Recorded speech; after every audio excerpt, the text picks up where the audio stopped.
Okay, we're live, but nobody's here because I don't know why. It disconnected on the last one and shut it down. I'm having all kinds of issues today, so I don't know exactly what the issue is. I'm sorry. Hopefully, everybody will get in here pretty quick. While we're waiting on everybody to get in here, I'll just go through the normal disclaimers. I look kind of dark and grainy, don't I? Let me turn the light up here a little bit. Hang on just a second. See if that helps. Yeah, I don't know if that's much better, but while we're waiting on everybody to get in here, hopefully people join here shortly, figure out what happened. I don't know, messed up, but we'll explain it here in a minute. So the only thing we ask here is, let me back up. This is a weekly live broadcast. I'm usually here 7 o'clock Central, Thursday evening. Sometimes, things get in the way. I have technical issues. I can't make it or whatever. There's people showing up now. So sometimes I can't make it for whatever reason, but usually Thursday evening, 7 o'clock Central, I'm here. This is an Ask Me Anything session. I don't have a topic planned out. We go till about 8 o'clock Central Time usually. And I do my best to respond to all the comments in the live chat. So the only thing I ask is be polite, be family friendly. Don't start cussing at people. Don't call anybody names. If you have a difference of opinion, that's fine. We can have differences of opinions. We can have friendly debates about them. No reason to get hateful and angry just because somebody has a different opinion than you. So that's all I ask. All right, let's get into it. All right, Paleo Greenberg. Yeah, the big tech is trying to shut me down, I guess. Everything, I had it all set up, ready to go, working fine. I hit go live, internet disconnected. I mean, as soon as I hit that go live, lost my internet connection. Had to go reboot my router, got connected, came back in, booted it back up, got back into the live broadcast, and the camera disconnected from it for some reason. I couldn't get it to reconnect. So I closed it out, opened it back up, got back in. And the live stream was gone. I couldn't get back into the live stream. I had to create a new one. So anyway, big issues, but we got it figured out. We're going live now, where we are live now. So hopefully, hey. All right, Robin, good to see you. Yeah, you made it. I barely did, I guess. I was afraid I was going to have to cancel there for a minute. Hey, good to see you too, Verna. Taco Promotions from South Florida. Thanks for joining. Let me get this chat out of here, popped up on the other screen so I can follow it a little bit easier. There we go. I think that's a little bit easier. All right. Verna says, thumbs up, everyone. Thank you. Yep, I'm here, Katrina. Thanks for hanging in there with me. Let me check my phone real quick. Make sure that wasn't a... Nope, we're good. All right. Yep, no, I don't take attendance. That's right. Mayor Mulroney, biggest fan. There we go. Says, hi. How are you? Good to see you. Katrina says, hey, from Gilroy, California, I'm so excited. I'm getting meat rabbits tomorrow from someone who has them as a 4-H project and has to move. Nice. Those should be good breeds then, or good breeders, I would say. Probably good bloodlines. So congratulations on that. Del Choo says, hey, Chris, good evening. How are you doing? I'm doing fine. Thank you very much. Jay Moore says, oh, okay, now I see live chat. Yep. Good. I'm glad you found it. It can be a little tricky, I guess, the first time. Katrina says, one California male. This comes from the 4-H project. One California male, one black New Zealand, not sure if it's a cross, female, and 2 of their daughters, which present as a California and a black New Zealand. Fantastic. Congratulations. I bet they're probably pretty good rabbits. I bet she's not a cross. I mean, there's no way to know for sure, but I'm betting she's probably full blood. Joey says, do you know anywhere to develop film? I'm from the Missouri area, LOL, other than drugstores. Anywhere to develop film. Interesting. I don't know if Walmart still does film development. I think they do, but I really don't know. I haven't developed film in 20 years. So that's where I used to go when I had film cameras back before digital. I used to go to Walmart and have them develop it there. Walgreens may as well. I'm not sure. I know they both have photo centers. Most of it's digital nowadays, but they may be able to develop film as well. I think they'll probably send it off, but they may be able to do that for you. Other than that, I would say you're probably going to have to look online and find somebody to, that you can mail it into to have it developed. You might check with Miller Professional Imaging if you're in Missouri. If you're in the Southwest Missouri anyway, I think they're over in Pittsburgh, Kansas. Let me do a quick search for that real quick. Miller, I think it's Miller Imaging. Yeah, they're in Pittsburgh, Kansas, and they're a pretty reputable, big. They do a lot of prints, photo prints, all that kind of stuff. They're real reputable in the country. Pretty big operation, so they can probably help you out and point you in the right direction. All right. Katrina says also got a variety mix of quail eggs in the mail today, so they are settling, and will go into the incubator tomorrow. Wow, you got a lot going on. So congratulations. Hope they hatch. Hope they do well. Jay Moore says waiting in eggs to ship more quail. Fantastic. Let's see. Helen, good morning from Australia. Yeah, good evening from Missouri. It's evening here, morning there. Thank you for spending your morning with us. Hey, hello to you, Matthew. Whiskey Tango Farms is here. Everybody say hello. Hey, says, hi, Chris. Looking forward to meeting you soon. Yeah, it's just, it's next weekend, isn't it? Make sure I got my dates right. Again, yeah, next weekend we'll be out there. I'm looking forward to it, too. It's going to be a good time. Jeff says, good evening to all from Southwest Missouri, or not from Southwest, from Central Missouri. I'm used to saying Southwest. Ed, good to see you. Verna, yeah, Ed Got Bait made it here.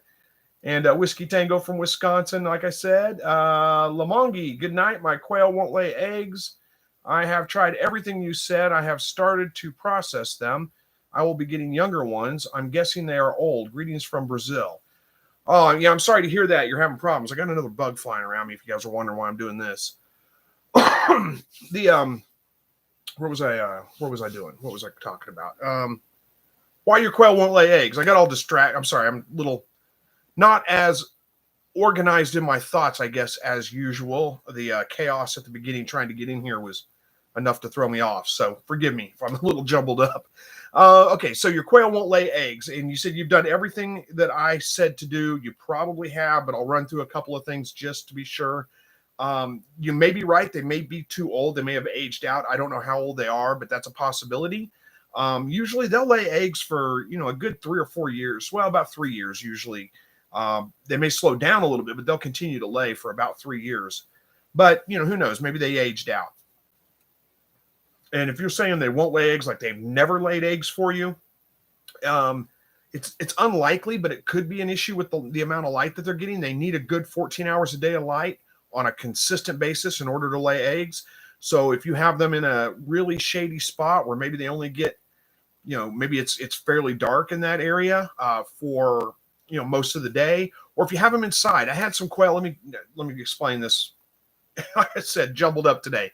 Okay, so if you have them inside in a cage, I used to have stacking cages in my garage. And I left the light on in the garage all the time so they'd have light. Not all the time, but, 14 hours a day so they'd have light and lay eggs. And the top hutch laid eggs. The bottom hutch did not, or the cage, And the bottom one was underneath the top one, so it stayed in the shadow of the top cage. Like the light was on the ceiling, it stayed in the shadow of the top cage. When I added a light to that cage on the bottom, boom, they started laying. So it could be if you've got them in a really shady spot where they're just in the shadow most of the day or a good part of the day, it could be the lack of light that's causing them to not lay. The other thing is, of course, any kind of stress, if you're moving them around a lot, if they've got predator pressure, a lot of predator pressure or something like that, that can keep them from laying. Those are just a couple of things, but light's the most important by far. So anyway, if that's not working, if you've tried all those things, then yeah, and you plan on getting some new ones, then I'm sure that's going to fix your issue. Moon Outdoors, hello to you. He says from Ohio. Michael Presley says, I just wanted to stop in and say, hey, COVID has got me down and no energy. Oh man, I went through that a couple of months ago. Just for a couple of days though, really. Hopefully yours isn't any worse than mine. Mine wasn't really that bad. I was just kind of run down for the first 2 or 3 days, feeling like low energy and all that. And then after that, I didn't really feel all that bad. So hopefully you recover pretty quickly from that. Prayers for you and for a speedy recovery. Hang in there, brother. Ed says I'm lost. I'm not sure what that means, but it's okay. Hey, Terry's here from Katurinix Corner. Says, hey, Chris. Hello, everyone. See you all soon. Del Chuchu says, what's the story behind the slightly rednecked logo?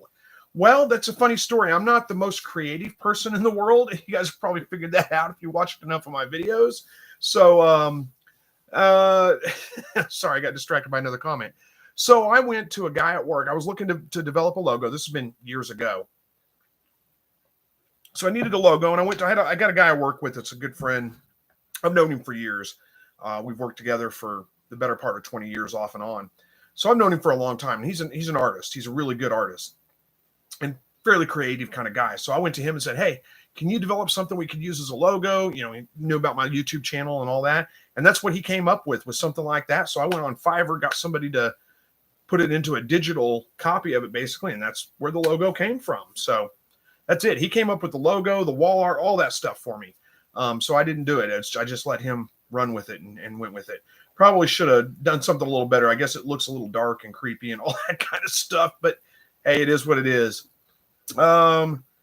Katrina says, I think Walgreens does. They convert VHS to DVD as well. There you go. And I mean, I imagine each Walgreens has a little bit different services, but yeah, that's a good place to look. Moon Outdoors says, sorry to hear, Michael. Pete, get well soon. Absolutely. Robert says, can you give watermelon to rabbits and or quail, trying to make sure that they are getting plenty of water with this heat? Yeah, you can give watermelon to them, but don't go overboard with it. You don't want to give them tons and tons of watermelon. There's a lot of sugar in watermelon. But yeah, little bits of it as a treat, as you know, maybe a chunk of it, you know, freeze it or whatever and throw it in their cage once or twice a day. It's going to be fine, but don't give them just tons of watermelon. It could give them diarrhea. It could cause all kinds of problems. So it's fine to give as a treat, not as a part of their regular diet. Don't go overboard with it, not too much, especially when you're first starting out. If you haven't given your rabbits are not used to eating fruits and vegetables and things, start them off with very small amounts. Rabbits are very sensitive to diet changes. So if you just give them a whole bunch of something that they've never had before, they could end up with some kinds of problems like diarrhea and all that kind of stuff. And that's way worse than dealing with the heat. So be careful with that. That's all I would say. The Katurinix aren't nearly as sensitive digestively, but still they don't need all that sugar. So don't go too overboard with that. Matthew says, I say they don't need all that sugar as I'm drinking a sugary soda right here, but maybe I'm a hypocrite. I don't know. Hey, that reminds me, how's the, we don't have too many comments here. I can see, I'll get back to where I left off here in just a second, but somebody let me know, how's the volume tonight? Last week we had issues with the volume. I wasn't coming through loud enough. How are we doing with it tonight? Sounds good. Somebody says it sucks. I think you're talking about something else though. So, all right. Thank you very much. I appreciate it. All right. Let's get back to where we were at. I lost track. All right, there we go. Matthew, I'm getting some feral quail, 4 weeks old. Really excited. Fantastic. 4 weeks old is a great age to get them. So good luck with those. I hope they're going to do well. I'm sure they will. Ed Got Bait says, how did Chris change shirts so fast from the first live feed tonight? LOL. So I didn't change shirts. It's the same shirt. I don't think you guys ever saw me on the first live feed, did you? I never got connected. There was like a shot of just the empty chair, I think is what it was. But anyway. Pierre, Chris, are you going to do some films from QuailCon for the viewers? I'll probably do a little. I'm sure we'll do some filming from there. I'm not sure how much. It's going to be a fairly busy day, so I may not have a whole lot of time to just sit around and film things. But I'll get some clips, if not live. I'll have it in video later that I'll release. But I won't be able to film the whole thing. I mean, it wouldn't be fair to the people that paid for it to be there if we just filmed it all and put it all out there for everybody to see. But yes, I will do some filming, I'm sure. I haven't figured out exactly how that's going to work. I'm not sure if I can get my whole camera bag in the on the plane. So yes, I will do some filming. We'll figure it out one way or another. Playing Speaker says, just got here. Well, you got here in plenty of time. We got about 40 minutes left, so we're good to go. Paleo says, my hutches are in the shade, and I have noticed a distinct decrease in egg production as fall rolls in. I plan on getting a light. Yeah, mine are too. Mine have stopped laying.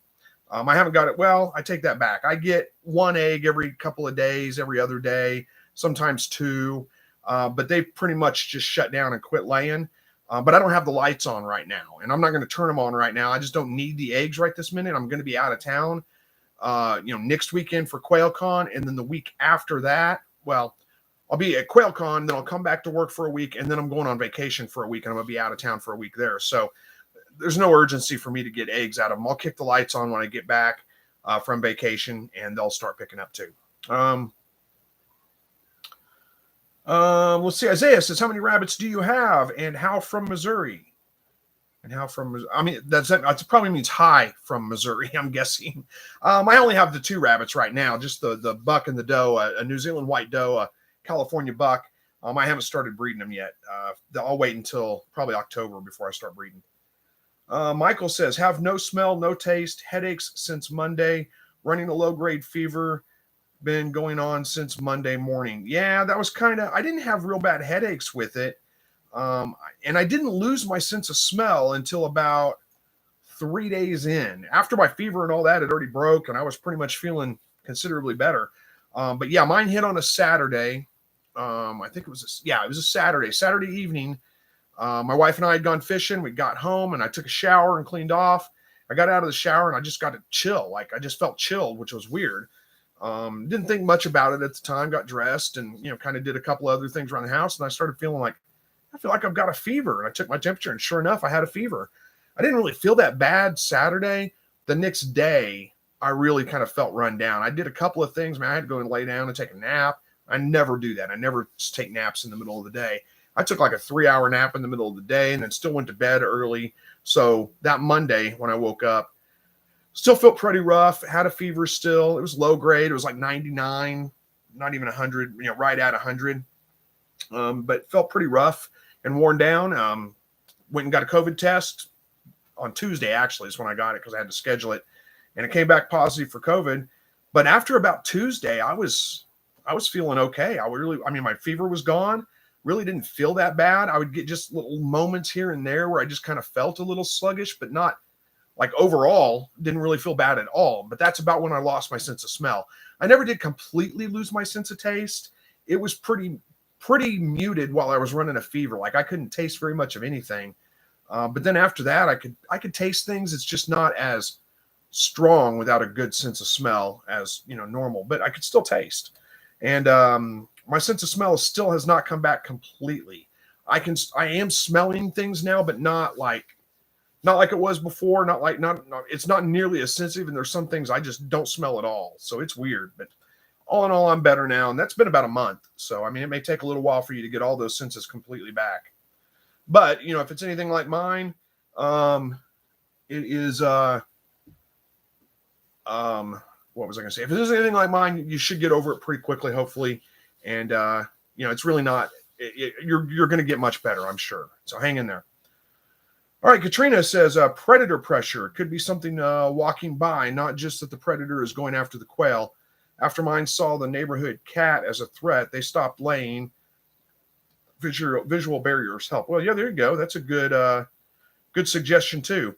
I don't have too many problems with them just getting freaked out by a cat walking by, or my dog's out there running underneath their hutch all the time. Of course, yeah, but that doesn't seem to bother them too much at all. But when the fox was hitting them pretty hard, that did shut him down. They did stop laying then, but he seems to be gone right now. Katrina goes on to say, to paleo says, try a rope light that has UV. Yeah, you don't necessarily need ultraviolet light or any certain spectrum of light. But yeah, a rope light's going to be fine. It doesn't have to be super bright light. They just do need some light. Bright enough to read by is about as bright as you need it. And those of you guys that had prepaid for the solar light that I developed, that should be in September. We should be getting it soon in the next couple of weeks or so. So hopefully, and I'll be able to get that out to you guys. I'm hoping. COVID threw a big wrench in the system, and it's delayed everything. All right, Ed says to M.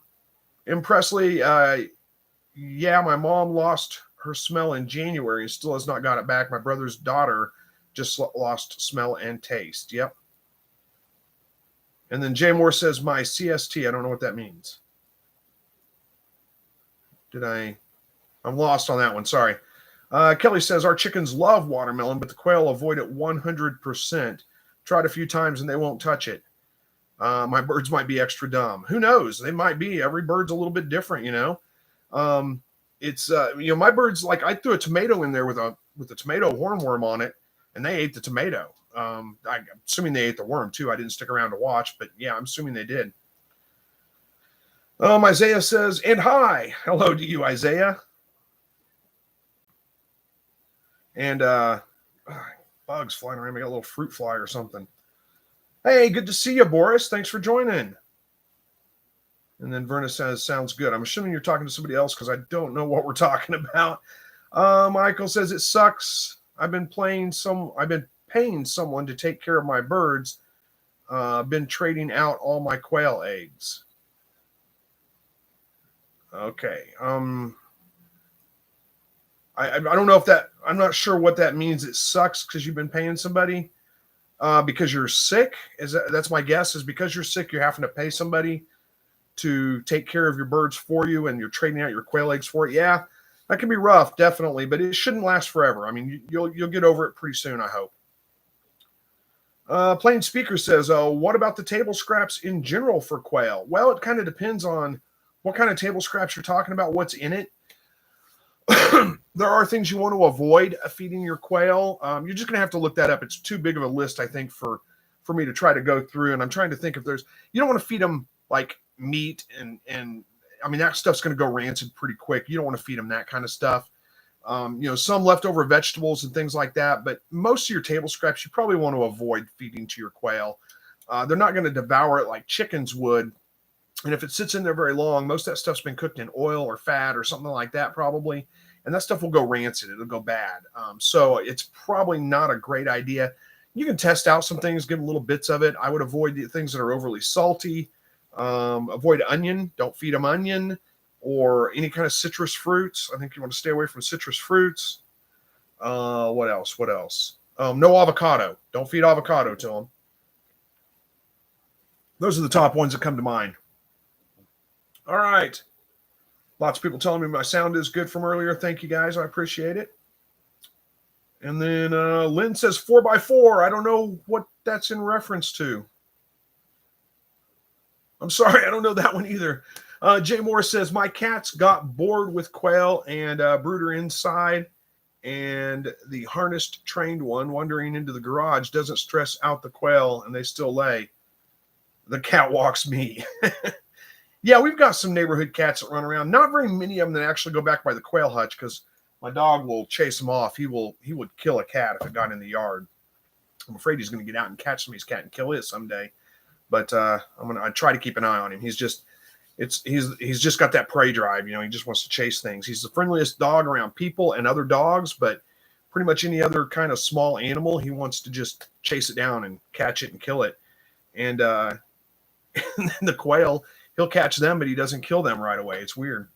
All right, Jill says, hey, sorry I'm late, but I finally get to catch a live feed. It's no problem. I'm glad you're here. Paleo says, I harvest my first quail batch of quail, and they are brining in the fridge in a very low salt brine, 24 hours now. I was wondering how long you suggest brining before freezing or cooking. With quail, the general rule is I don't brine mine. I just, dry age them, but it's the same difference. It doesn't matter. Let them rest, whether you're going to do it in a brine or just regular ice water or dry age like I do mine, in the refrigerator in a nice cool spot until the rigor mortis leaves the meat. So they're no longer stiff. And that's usually with quail. They're pretty small. You're looking at 24 to 48 hours. That's probably about right. With rabbits, it usually takes 48 to 72 hours, somewhere right around in there. Robert says, how do you keep the odor down in the sandbox in your quail hutch? I don't have a big problem with that, really. Keep it dry. That's probably the main thing that you can do. If you can keep it dry, it's really not that bad. If it gets wet, I thought I heard something running around, but I guess not. My dog's still laying here. If it gets wet, it's going to smell really, really bad. So you want to keep it dry. That's the main key. And then just clean it out fairly regularly. But I don't have big problems with it. Mine doesn't. I mean, it's got a little bit of a smell to it, but it's nothing bad. It's not like an overwhelming, odor or anything like that. So I don't know what to tell you. I don't really have a big issue. My guess would be that yours is getting wet somehow or another, and that's what's causing the problems. All right. Owen says, how are you doing? I'm doing well. Thank you. Where are we at here? Ron says, hey, Chris, Ron from South Carolina. See you at QuailCon. I'm looking forward to it. Del Choo that says, it's a great story about your logo, Chris. Thank you for sharing. Also glad to hear you got over COVID so smoothly. Thank you. Yeah, I was too. I was, I wasn't really too concerned with it. I usually don't get, I don't get sick very often. When I do get sick, I usually don't get severely ill. I mean, I never really get severely ill. I don't have lots of issues with, I don't get side effects from medication or any of those kinds of things usually. So I wasn't terribly surprised that I got over it fairly easily, but still, praise God that I did for sure. Let's see. I'm going to skip those comments where you guys are talking to each other, which is, it's fine. No, I'm not annoyed by that. Talk to each other all you want. I'm just going to, avoid those comments and get on to the others. Isaiah says, I'll be having baby rabbits on the 31st of this month. Well, fantastic. I hope hope everything goes well with that. I hope you have a great litter. And I don't know where you're located exactly. You probably told me and I've forgotten, but man, it's awful hot. So I keep an eye on them and make sure, depending on your weather there, if it's too hot, just keep an eye on them and make sure you don't lose any to the heat. Alex says, we have some fox trouble earlier in the year during the daytimes. We got 3 geese and now they seem to fend them off nicely. Yeah, I can imagine geese are ferocious for sure. Interesting, a fox during the daytime. That's pretty unusual. He must be either really, really hungry or kind of sick, one of the two. Jay Morris says, I only lost sense of smell and occasional had cough and lost sense of smell 2 weeks. Keep hitting send with typos. Yeah, that's okay. It happens to me too. You guys will see. I mean, you guys will know that I am, I'm probably the worst speller out there. My spelling is terrible. So I get constantly, I'm posting videos with like misspelled words in the title, and I didn't even catch that it was misspelled. Some of that's attention to detail, but some of that is my spelling is just bad. I just don't have good spelling. I don't know why. I never did do good at that. But anyway, so Matthew says, Chris, what is your thoughts on the rapture of the church? I'm pre-tribulation. Interesting. I really don't know where I fall on that. I do tend to kind of lean towards, I think, pre-tribulation, but in the end, it doesn't really matter. It's an interesting thing to kind of talk about and think about, but it's not one of those, in my opinion, it's not one of those, what do you call them? What do you call them? What do you call that? I'm forgetting the word all of a sudden. It's not one of those where you have to have an opinion one way or the other, or it's not one of those things that doesn't matter how you believe in the rapture in a sense, or what you think about the rapture in a sense. It's not going to change your salvation or anything like that. That's what I'm trying to say. It's not one of those, oh my gosh, having a brain block. But anyway, I do tend to kind of lean a little bit towards pre-tribulation, but I really don't know for sure. And again, I don't think it really matters. It's kind of like one of those predestination versus free will. I go back and forth on that one. And I really don't, it just doesn't, neither way really makes sense to me as to, I can't go either way and say it is predestination or it is free will. But again, that's not one of the things that Jesus says we have to believe in order to be saved. He says, believe in me, put your faith in me, and you will be saved. That's it. So that's it. The rest of the stuff is kind of fun to talk about, but we shouldn't get real wrapped up in it and, real definite about it. I don't think we should be worrying about those things too much. And either way, whether it's pre-tribulation, post-tribulation, whether we've got it all wrong and there is no tribulation, I'm sure there is, but it doesn't matter. We're saved. God is going to save us one way or the other. We're going to be fine. All right.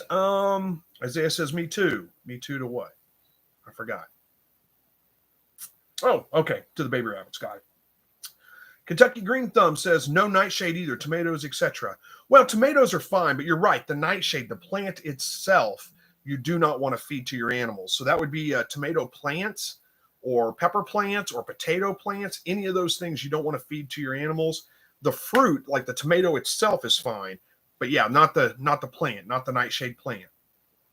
William says, hi and hello to all. Thanks for all the information you have given. The incubator should be next week. My flock and freezer camp for most. Okay, awesome. Well, thank you for watching the videos. I'm glad you're getting a lot out of it. All right, where are we at here? A couple of the... Okay, Davey Baggins says, what has your experience been with quail knocking over waters or other water problems? I had my best hatch ever, 30 of 34. the new hatches knocked over a chick water twice and nearly killed the group. Really? I haven't had that issue. Are you sure that, well, I guess you would know they knocked it over if it was knocked over, right? I don't know what kind of water you're using. Let's see, I don't have mine in here, but I use one that you screw a mason jar onto. You fill it up with water and you screw the base onto the mason jar, really, and you dump it upside down. And it's got a real narrow gap in it, so I don't have to put marbles or anything like that in it. That keeps the birds from getting into it.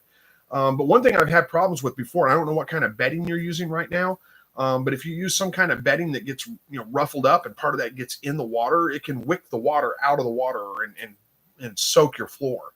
But that's not necessarily the thing getting tipped over. I haven't had any problems with it tipping over a mason jar, though. That's pretty heavy. I can't imagine that they could just knock it over that easily.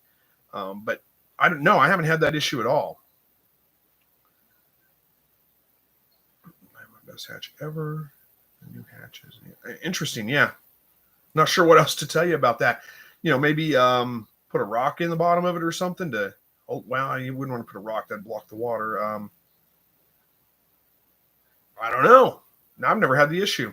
Boyd says, "Is there any type of quail that you prefer and why?" Well, you mean type of quail to raise? Yeah, jumbo brown Katurinix quail. That's what I prefer because they're the best for. Well, they're as good as any other quail out there for meat production and egg production. You're going to get, the jumbo birds because they're bigger. You're going to get a little bit more out of them than you would a standard size bird. They lay about an egg a day if you keep the conditions right. They grow out to processing weight in about 8 to 10 weeks, somewhere right around in there. And the browns are the ones that I go with because they're just easier, in my opinion. My experience has been that they're a little bit more docile, a little bit less aggressive. And that the other thing is that they're just super easy to look at and say, that's a rooster, that's a hen. And that marks all my boxes. It's simple, it's easy, it produces everything I need. So that's the ones I go with. Boris says, 10 days fever and headache, taste and smell never lost, short breath. 1 hour ago, check fever 98. I hope tomorrow to be better. Man, I hope you are too. That sounds way worse than mine. I didn't even really get a cough or anything with it. Verna says, poor air circulation can also make their poo stink. Hey, there you go. There's a good point too, Verna.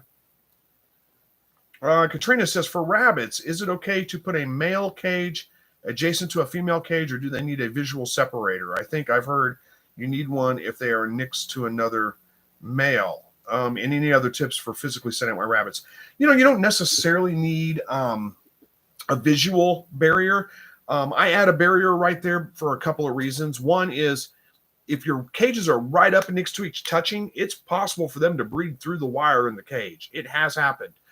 So I want to do that. But the other thing is, bucks and sometimes does even tend to urinate through the sides of the cages, and especially if there's other rabbits or other things like that. So I like to have a barrier there just to keep that from happening, to keep them, first of all, from breeding when I don't want them to breed, and to keep them from urinating on each other through the cage. So those are the reasons I put one up. And I just use a piece of aluminum flashing like you would buy at the hardware store for $1 or $2 and just wire it to the cage. It works just fine.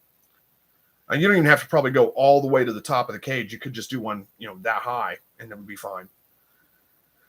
Other tips for physically setting up my rabbits. Let's see. Boy, that's a wide open question. I mean, there's not really much else to it. Make sure they have food. Make sure they have water. Plenty of ventilation. That's about it. That's all I can think of. And Isaiah says, I'm from Missouri. Okay, I thought so. I couldn't remember. Gina, sorry I missed you. Been working crazy hours. I bought a couple of Holland Lops. Any advice? Well, it depends. What do you want to do with them? If you're looking to raise pet rabbits, then you got the right rabbits. If you're looking for meat rabbits, I would probably sell those and get some good meat rabbits. Holland Lops are probably not going to be your best bet for a meat rabbit, but they are considered a good pet breed, and some of them can go for some pretty good money. So if you're looking to just, breed rabbits and sell them as pets, that's a great way to go. Holland Lops or even mini Lops, something like that. All right. Ray says splayed legs ×3 heat problem. Could be, very well could be. Probably an issue with your incubator, either incubating a little bit cooler than what it says that it's running, or maybe some cool spots in your incubator, especially if you don't have a forced air, if you don't have a fan that circulates the air around inside your incubator. there's a good chance that it's going to have some cool spots in it. And it just takes a couple of degrees. My guess is that those birds with splayed legs, if it is a heat problem, they probably hatched out a little bit late. So like instead of on day 17, they're probably going on day 19 or 20 or even 21. Those are typically the birds I find that have issues with splayed legs. And sometimes you do everything right and the bird just develops slowly for whatever reason and you end up with splayed legs. There's a possibility that there could be some genetic connection to that. It's not necessarily incredibly likely, but it is possible. Sorry, hang on just 1 second. Here, let me reply to this guy real quick because somebody says they're not seeing the live. Let me see if I can do this real quick.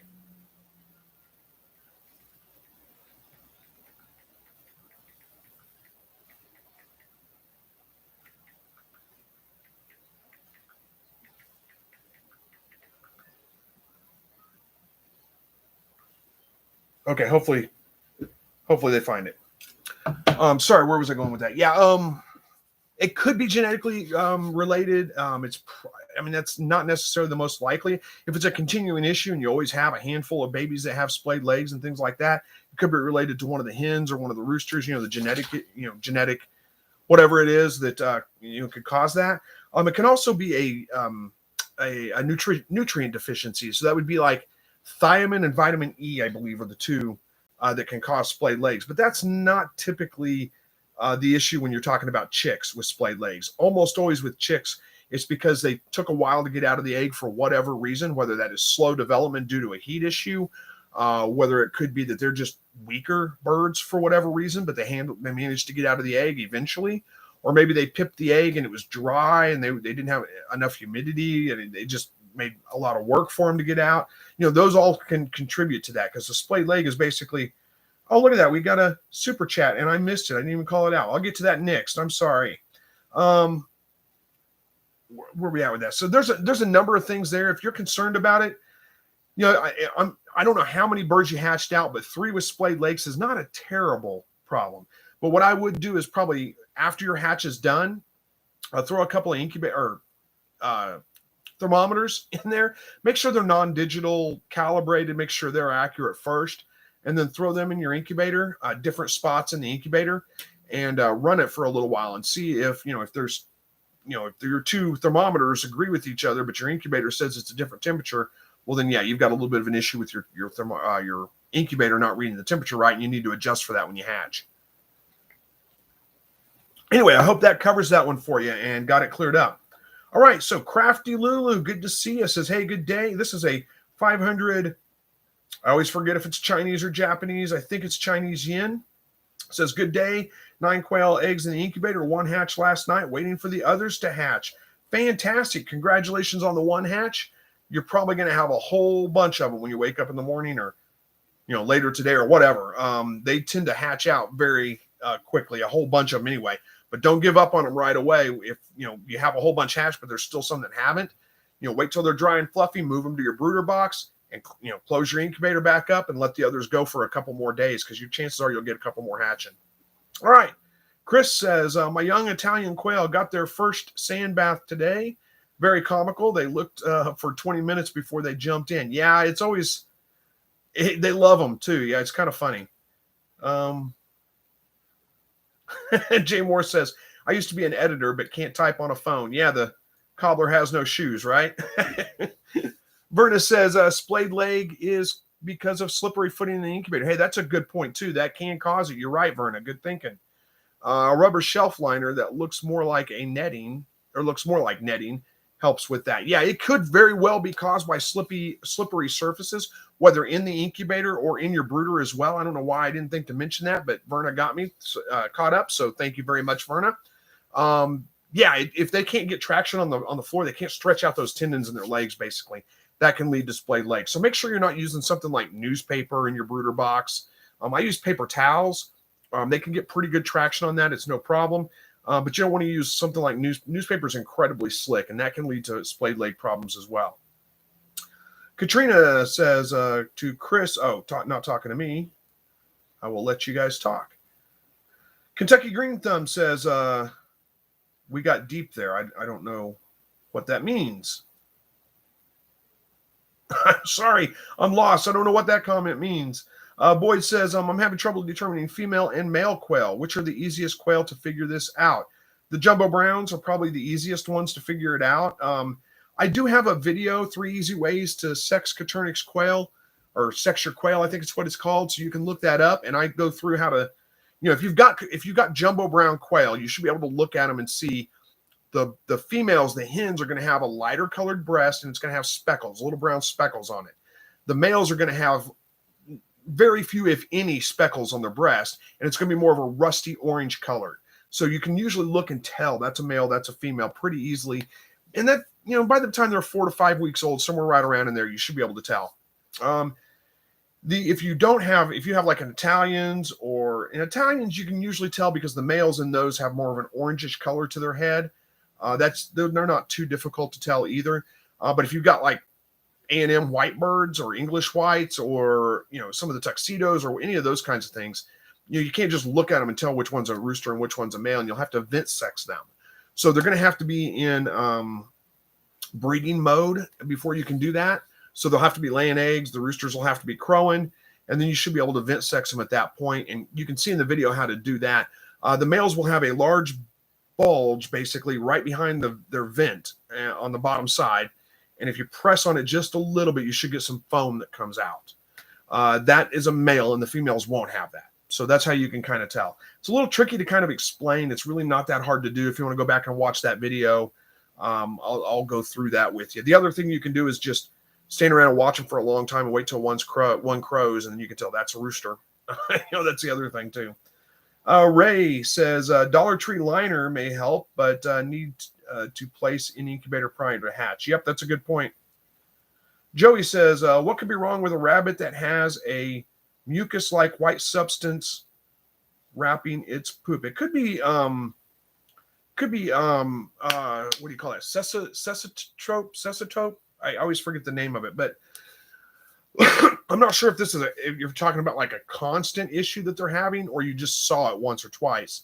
Let me look that word up so I can get it right. I'm worse with keeping cecitropes, just like it sounds, cecitropes in rabbits. So here, let me give you I did a video on that at one time, but anyway, basically, cecitropes is it's going to look kind of funny. Let me see if I can grab a link here and put it in the video for. Here's a link that kind of shows. I don't know who this is, so I haven't vetted out the information, but it does have an article that talks about it, and also will give you some pictures to kind of compare to see if that's what it is. But that's basically rabbits produce these. It's a normal thing. It's kind of like cows chewing their cud. Rabbits produce this certain kind of feces that's not like the other kind of feces. And they actually eat that. It's an important part of their diet. You don't find it because usually they've cleaned it up. They've eaten it themselves. But it does provide a lot of nutrients and things to them, and it's an important part of their diet. It's completely normal. So if that's it, there's nothing to worry about. If it's like every time, like all the time you're having that issue, then yeah, that could be something. I don't know what would cause that though. But that's what it sounds like to me. You might take a look and see if you're getting something like that. You can look the word up and see. Sorry, got distracted with looking at the other pictures again. All right.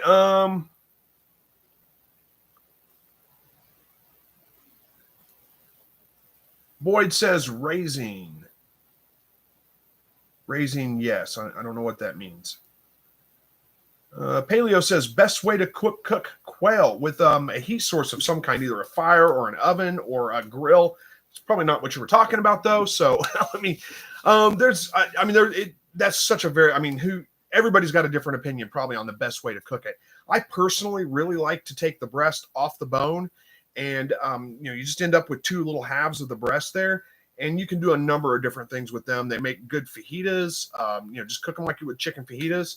They're really good that way. I like to put either like a jalapeno, or maybe, jalapeno and cheddar cheese or cream cheese, and jalapeno or something like that. Wrap them up, brush them down with Frank's Red Hot, and then cook them until the bacon's done. That's really good. I've also used blue cheese, or brush them with barbecue sauce. I mean, all those ways are really good. Those are probably some of my favorite ways to do it. Jay Moore says Katurinix quail females have speckled chests.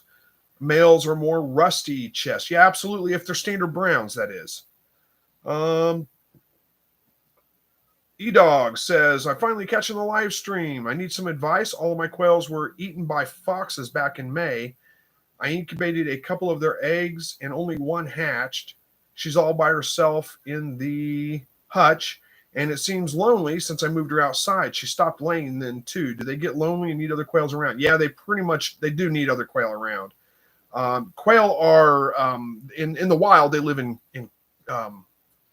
what do you call that? Oh my gosh, I'm having such a hard time with words tonight.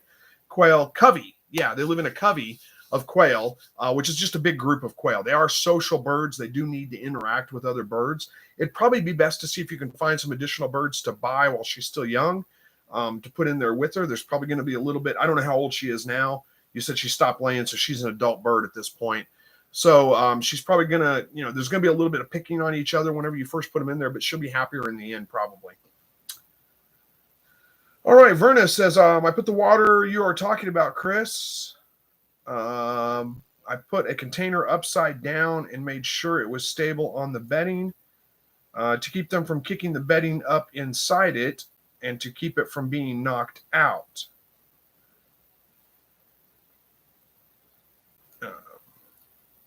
To keep them, yeah. I put the water you're talking about, Chris. I put a container upside down, make sure it was stable on the bedding to keep them from kicking the bedding up inside it, or to keep them. I'm not sure what you did to keep them from kicking the bedding. I'm kind of lost on that. But yeah, that's an important thing to keep them from, you don't want them to kick and bedding in the water because it can, like I said, wick it out of there. I use just paper towels most of the time for my bedding, and there's not much of an issue with that. They don't, I guess there would be if they were to crumple it up and push it in there. It would be a real big issue, but I don't ever have problems with it. Bill says, what waters do you use? Fixing to set up an automatic watering system. Well, for the outside hutches, for the adult birds, I use water cups, poultry water cups. And if you go to my Amazon shop, you'll see them in there. There's poultry water cups, and then there's also a PVC tee that goes with them. So you can hook it up to, I think it's 3/4 inch PVC, and you can screw the water cups into it. So that makes it real easy to do. So those are both listed in my Amazon shop. You can go there and you can kind of see which ones I'm talking about. But those work great for me. You will have to train your birds to use them if they've never used them before, but that's not difficult to do. There's a little plunger inside. They won't fill up with water. There's going to be, in fact, you'll look at them and there's never going to be water in them, but the birds will get water out of them. What they do is they bump the little plunger with their beaks and a little bit of water comes out and they drink that water. But to train them to that, just push that plunger down, fill the cups up with water, and they'll go to drink the water.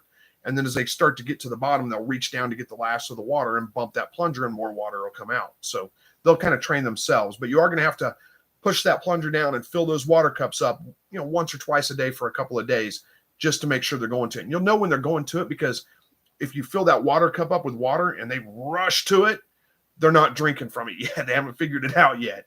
If they just kind of meander around like, oh, there's water, no big deal, and they don't really pay much attention to it, then they've got it figured out and you don't need to do that anymore.